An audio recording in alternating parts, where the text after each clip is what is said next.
Salut à toutes et à tous, bienvenue dans votre Mamadou et Bineta. Aujourd'hui, nous allons voir la lettre. Beaucoup de personnes pensent déjà que la lettre n'a plus d'importance avec l'arrivée des nouvelles technologies, notamment l'Internet ou le téléphone portable. Eh bien, figurez-vous que la lettre garde toujours sa place et la lettre a toujours une importance. Installez-vous confortablement et que l'unité commence. Ils sont ensemble depuis finiment depuis. Dites-vous d'abord qu'il existe deux sortes de lettres. Nous avons la lettre ordinaire et la lettre administrative. La lettre ordinaire est adressée dans le cadre familial, notre papa, notre maman, notre ami. Mais la lettre administrative est une lettre qu'on adresse à une administration donnée. Cette administration peut être, par exemple, on va dire les autorités, on va dire à un service, ainsi de suite, pour beaucoup de raisons. Une demande d'emploi, une demande de stage, une demande de réclamation, une demande de transfert, une demande de plainte, une demande de participation à un concours. Les raisons sont diverses. La lettre administrative est d'une manière ou d'une autre obligatoire dans la vie de l'élève, de l'étudiant ou de celui qui est en train de chercher du travail.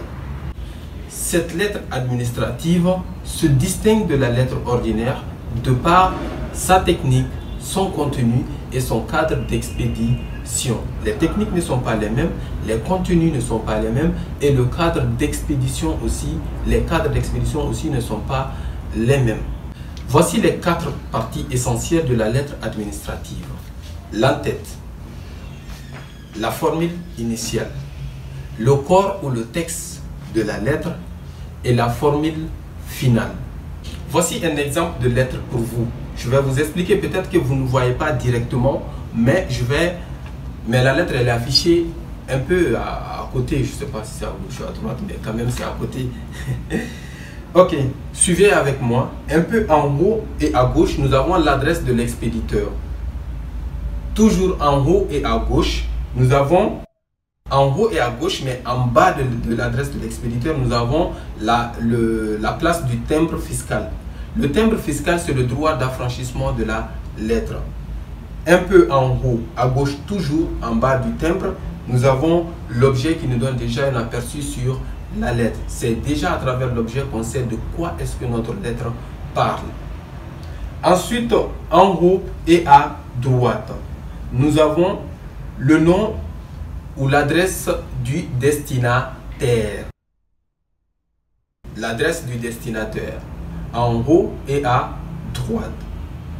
J'ai préféré garder cette formule pour vous, le A majuscule, voilà. Vous voyez un A majuscule comme ça, à monsieur le directeur, à madame la directrice. Nous avons, je vous disais qu'il y a 4 parties. Nous avons l'entête. Déjà, nous étions avec l'entête. On passe maintenant à la formule initiale. J'ai gardé le A, à monsieur le directeur, à madame la directrice. Ensuite, nous allons venir, voilà, la formule initiale. Il y a une formule très reconnue, très répandue, et j'ai préféré garder cette même formule pour vous. Cette formule, c'est « J'ai l'honneur de solliciter de votre haute bienveillance ». Il existe beaucoup de formules initiales, mais c'est cette formule que j'ai préféré vous présenter. Le point numéro 2, le corps du texte. C'est ici que vous allez un peu détailler votre lettre. Par exemple, si vous voulez avoir votre diplôme du bac, du DEF, et que vous avez adressé une lettre à monsieur le directeur de l'académie. Et c'est ici que vous allez lui dire que vous avez fait le bac session juin 2012, juin 2013, ainsi de suite. Vous allez préciser votre centre, vous allez préciser votre salle, vous allez préciser aussi le numéro de votre place. C'est pourquoi on vous dit que c'est le corps de la lettre, c'est la partie la plus détaillée de la lettre administrative.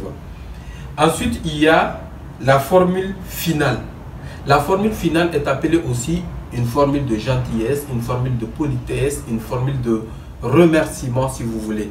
Et pour ça aussi, j'ai gardé une formule pour vous. Sinon, il existe beaucoup de formules. Par exemple, la formule que j'ai gardée pour vous, c'est exemple, dans l'attente d'une suite favorable, veuillez agréer monsieur si c'est un homme, madame si c'est une femme, l'expression de mes sentiments les plus respectueux. Veuillez agréer monsieur si c'est un homme, madame si c'est une femme, l'expression de mes sentiments les plus respectueux. Ensuite, je vous disais qu'il y avait une partie très importante dans la lettre administrative. Cette partie n'est autre partie que la date et la signature. Mais je vais d'abord vous dire que l'emplacement de la date n'est pas obligatoire. Il y a des gens qui placent la date en haut, il y a des gens qui placent la date en bas. Ça dépend de vous. Mais ce qui est sûr, une lettre administrative sans date, sans signature, est une lettre sans valeur. C'est une lettre qui n'a pas de valeur dans l'administration. Mais par exemple, pour les candidats DEF, BAC, BT, CAP et tout, quel que soit l'examen, on peut vous demander de faire une lettre administrative. Là, vous allez faire votre lettre administrative sans signer, sans mettre de date, sans mettre votre nom. Parce que si vous mettez de nom, de date et de signature, on peut penser que vous avez essayé une tentative de fraude. C'est pourquoi on conseille aux candidats de ne pas mettre ni de signature, ni de nom, ni de date, pour éviter ça. Alors, il y a aussi une chose que vous devez noter. La lettre administrative, si je suis un individu qui envoie une lettre administrative à un service, à une autorité, c'est la mention République du Mali, un peuple, un but, une foi. Ce n'est pas obligatoire que je mette ça sur la lettre. Ce n'est pas obligatoire.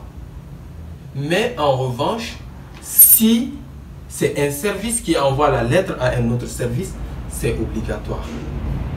Si c'est un service qui envoie une lettre administrative à un service, c'est obligatoire. Mais si c'est un individu, une seule personne qui envoie à toute une administration, ce n'est pas obligatoire. Cette leçon, je pense qu'elle vous servira beaucoup dans vos épreuves à venir. Merci de m'avoir suivi.